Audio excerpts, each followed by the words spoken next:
tuvo que haberle escrito un hebreo, porque es la historia que celebra la salvación. Entonces hay teólogos que dicen que fue Mardoqueo, pero desde luego no hay evidencia sobre el particular, pero hay teólogos que dicen, claro, no refleja un lenguaje de índole griego,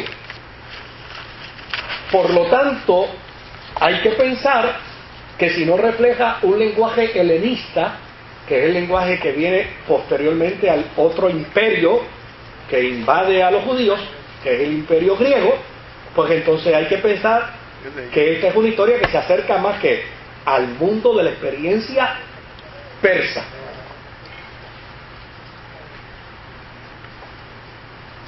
Su lenguaje, el contenido literario, todo está dentro de ese, está enmarcado dentro de ese contexto histórico.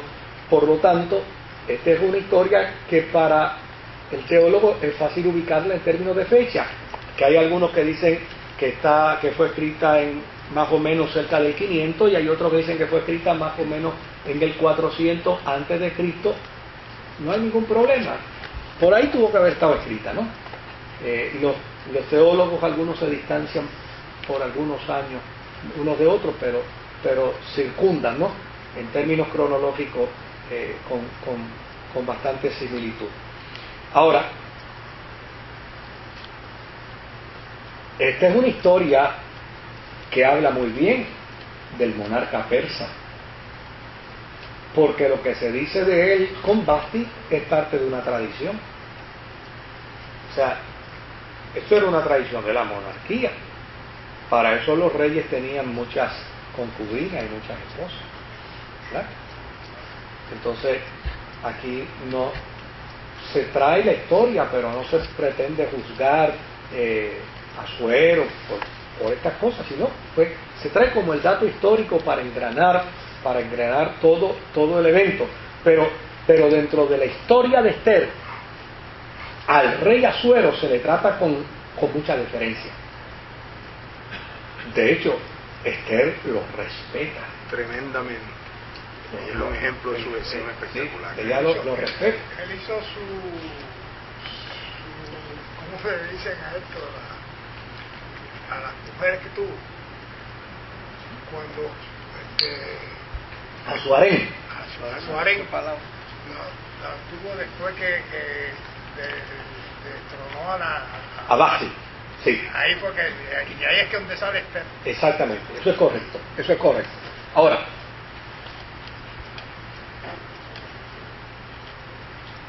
este autor, que tuvo que haber sido judío, estaba familiarizado con las costumbres, con las tradiciones y con el idioma persa, porque usó el lenguaje, la lingüística de los persas. Y desde luego era un gran admirador de la experiencia de su propio mundo y de su propio contexto histórico, el judío. Este autor supo hacer un balance dentro de la historia, porque a fin de cuentas el problema no es el imperio persa, ni es el emperador. El problema es un sinvergüenza que el emperador ha nominado. ¿Ves? Entonces él dice, no, mira, aquí no es, aquí esta historia no tiene la intención de caerle encima a Asuero, ni de caerle encima, no. Es que hubo un individuo que él nombró, y este individuo que él nombró era un individuo perverso, un individuo malo, con malas intenciones, con unas pretensiones desmedidas, y desde luego veía en los judíos un obstáculo a sus planes, y en Mardoqueo su peor enemigo. Por lo tanto hay que liquidarlo. Amán tiene con esa controversia con los judíos porque fue Mardoqueo el que lo despreció a él. No, desde luego. No podía con Mardoqueo, se fue con el pueblo. Sí, desde luego. O sea, aquí hay mire, esta es una novela, ¿sabes? Esto pasa en los trabajos también. No, eso pasa en todos lados. El jefe y un tipo ahí. Estos son eventos cotidianos, ¿no? O sea, El historiador recoge la data histórica y la presenta de tal forma, óigame, que uno se puede identificar en ella. Todos nos podemos identificar en ella.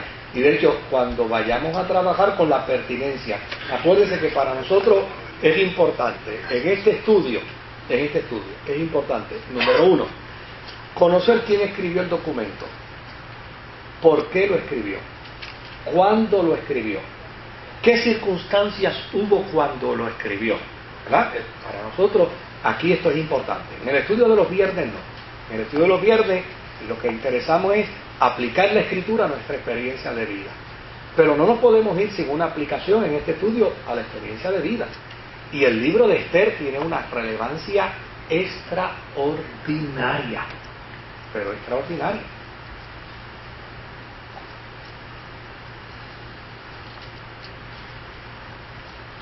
Desde luego, como es una novela histórica, hay intriga y hay suspenso. Mire, déjeme leerle un par de... Adiós, hoy no tenemos al técnico de... ¿Ah? ¿Tú le diste el día libre o...? En el limbo. ¿Ah? Está en el limbo. Hay que descontárselo, Dávila, porque... Dice... A 3.5 que le pagan. ¿Verdad?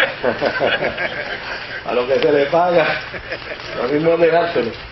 Mire, por ejemplo, en el capítulo 4 y versículo 11, mire qué manejo tiene el autor. Dice, todos los siervos del rey y el pueblo de las provincias del rey saben que entre cualquier hombre o mujer que entra en el patio interior para ver al rey sin ser llamado, una sola ley hay respecto a él: ha de morir, salvo aquel a quien el rey extendiere el cetro de oro, el cual vivirá, y yo no he sido llamada para ver al rey en estos 30 días. Mire, eso es intriga, ¿verdad? Eso es un planteamiento de intriga. Oye, ven acá, que ¿cómo es la cosa que para entrar a ver al rey, el rey tiene que dar un permiso? Y antes de entrar, hay que darle a la persona que va a entrar a hablar del rey una evidencia, un sello. Entonces, entra. Y la reina dice, en los últimos 30 días, el rey no me ha mandado a buscar. Entonces, claro, ahí en la lectura no está, pero en el pensamiento del autor entra la música. ¿Verdad? Ahí entra la música y entonces empiezan los rayazos y la goma y la gota de agua y todo eso, y la maquinita y el tic-tac del reloj. Todo eso entra en el pensamiento del autor.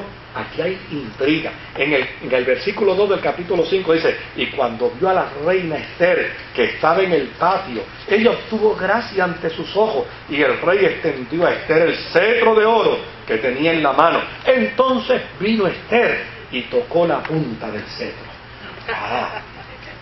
¿Se da cuenta? O sea, esto como que va creciendo. Mire, esto es género literario.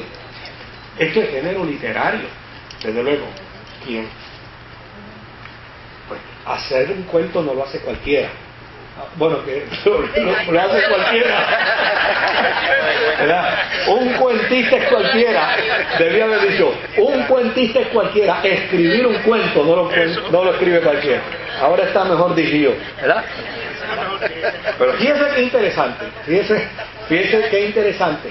Para escribirse un cuento hay unas reglas. De hecho, aquí hay una hermana que escribe cuentos y enseñaba en la universidad sobre escribir cuentos. Pues eso tiene reglas. Y cuando usted mira el libro de Esther, cumple muy bien con todas esas reglas. Aquí hay intriga, hay ironía. Mire, hay trama. Aquí hay ironía. Mire qué ironía tiene la vida. Amán mandó a hacer una horca y lo horcaron en ella. Ya, eso, Triunfa sobre el mar. ¿verdad? O sea, aquí hay un montón de planteamientos interesantísimos dentro del género. Hay repeticiones, hay duplicados de sucesos. Fíjense que hay 2 banquetes reales, hay 2 listas de 7 nombres.